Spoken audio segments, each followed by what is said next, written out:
was a hugely entertaining game, and it means that Colombia win the group, Portugal finish second, and you have just yelled my ear off for the last 45 minutes. I am slowly going deaf. What did you make of the game we just watched? Yeah, honestly, I'm so proud of the Colombian team. I thought they were absolutely superb in this game. We see the volume of shots that they had, but I just thought they competed. They decided to challenge Portugal in a game in which they didn't necessarily have to. A draw sees them win the group. They're now into probably the more favorable section of the draw, but I thought they were incredibly competitive. They were not overawed by the Portugal midfield, which is probably better on paper, which is better in terms of the club pedigree that all those guys have playing for Paris Saint-Germain. And yet Colombia, backed by an amazing crowd of yellow shirts, went after them. They challenged them very well. I thought they were much better. I thought they deserved the goal. And if it wasn't for the fact, is it Davinson Sanchez? Yeah. If Davinson Sanchez were a size 8 instead of a size 10, it would have been a 1-0 victory for Colombia. It was a devastating look of the technology on VAR. But honestly, I'm not only proud and I'm happy with what I saw, but I'm encouraged. I'm encouraged that this team can go on a run at this tournament because they look like a team that can compete with the best of the best. And we've spoken, didn't we, leading into the tournament, that when Colombia play well, it's James Rodriguez plays well. It's just so many of these players who have talent at their disposal, but when Colombia need to play well, they need a tune out of them. And I thought he was brilliant tonight. It was a real team performance. All it was missing was that goal. And as Witty said, Sanchez was, a toenail away from scoring. Yeah, what a fantastic game. I mean, you can catch in my breath here, and I was cheering for Colombia just because of Chris Whittingham sitting next to me, so I couldn't believe so. Listen, it was one of the best games I've seen on match day 3 in the World Cup, full stop. And I'm not just talking about this edition, I'm talking about previous editions. This felt like it meant something to both nations.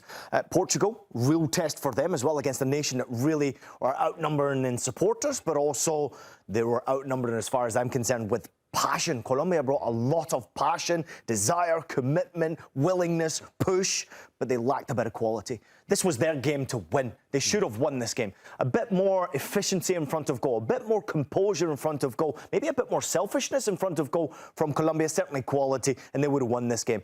I'm surprised they didn't. I don't like the toenail offside at all. I don't like it. I understand that it's offside, automated offside. You're either on or you're offside, so it's clear. But I do think that I want to watch these types of games produce goals, and being offside by a toenail, I don't agree with. I think the Arsene Wenger rule at some point will come in.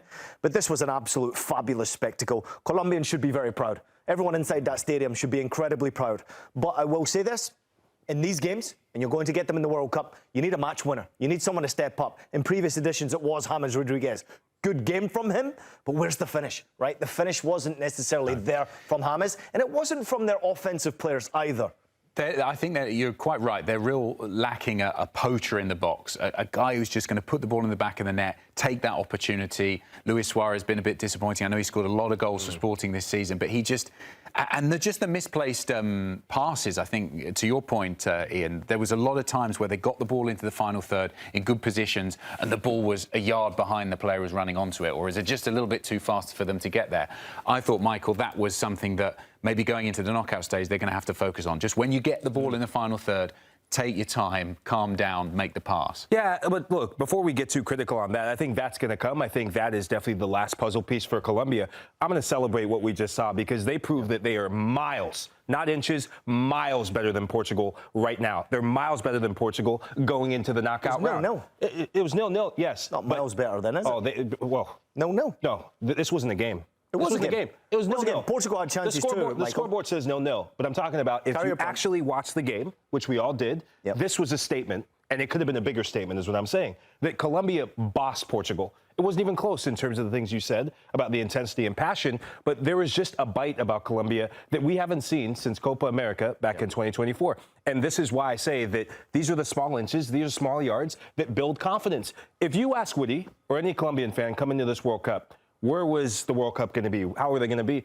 It definitely wasn't confidence. And if you just said that, I would have said, I want to know what you're smoking. It's a sheesh. Because they haven't looked like themselves. And so, yes, the kill in the box is one thing, but there were small gains in this. You look at the two center backs, John Lucami, Davinson Sanchez, who played like an absolute beast. They pocketed Cristiano Ronaldo. Bruno Fernandes, he needs to hit the showers. He needs to get on the bus because he was a ghost.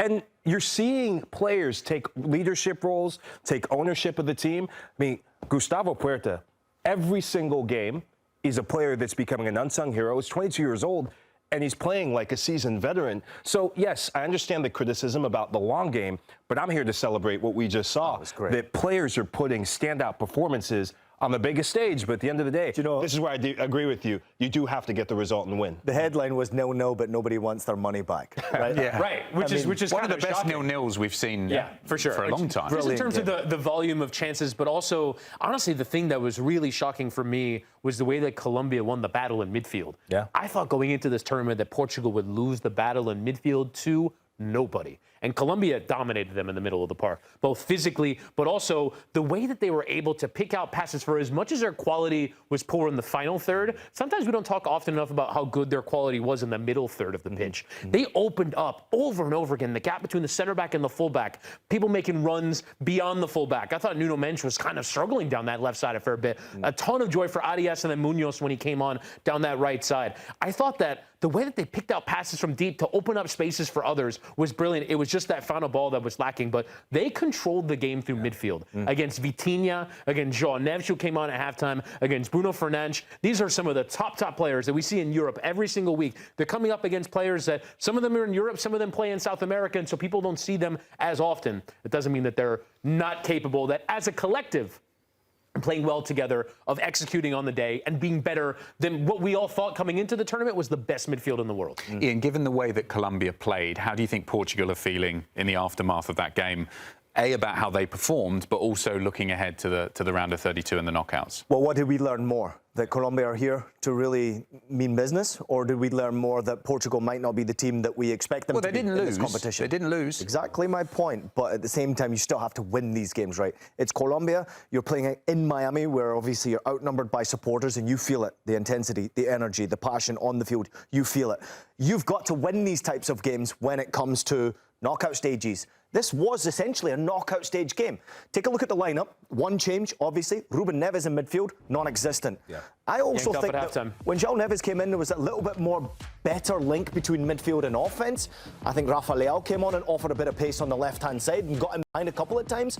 But there was pure disappointment from Cristiano's performance. Thought he was very poor in front of goal. He didn't attempt one single take-on in this game. Just kept on playing the simple pass, and he was sort of buzzing around, but not actually making much noise inside that penalty area. Vitinha, 52 out of 52 passes is a great statistic, but what did you actually do in midfield? So what have we learned about Portugal? I mean, I'm learning that they're not as deadly as I thought they were from this type of a performance. Would I be worried about playing them in knockout stages? Probably a little bit less so after watching this game against Colombia tonight. We've had a few comments in from YouTube concerning the performance from Portugal.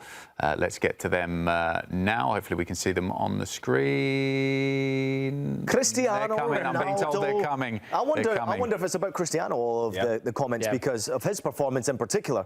I mean, he stood out where he literally stood out. Okay, here we go. Brent Samuel, I speak of all of us. I said, stop relying on Ronaldo. What did we make of Ronaldo's performance? If we were SofaScore and we're making the rating, what are we giving them out of 10? Yeah, I think one of the most frustrating things when you watch Portugal, when they did get some decent looks at goal, you think of João Felix, where I can't remember if it was the first half or early on in the second half, players are passing up opportunities to be selfish. You talked about Colombians being a bit more selfish. I want to see Portuguese players be a bit more selfish. You have players who can put the ball in the back of the net. Last time I checked, João Felix can put the ball in the back of the net for both club and country, but he gets there. He's a defender 1v1. He has his head up, and he's looking at Cristiano Ronaldo the whole damn time. You think they're just arrowing for him every time? Oh, absolutely. Yeah. And that's, you've been there in the locker room where you have a senior figure who's got his eye on the goal count, got his eye on maybe sending a message, maybe keeping one eye on what Lionel Messi's done in this tournament, trying to get the respect put back on his name.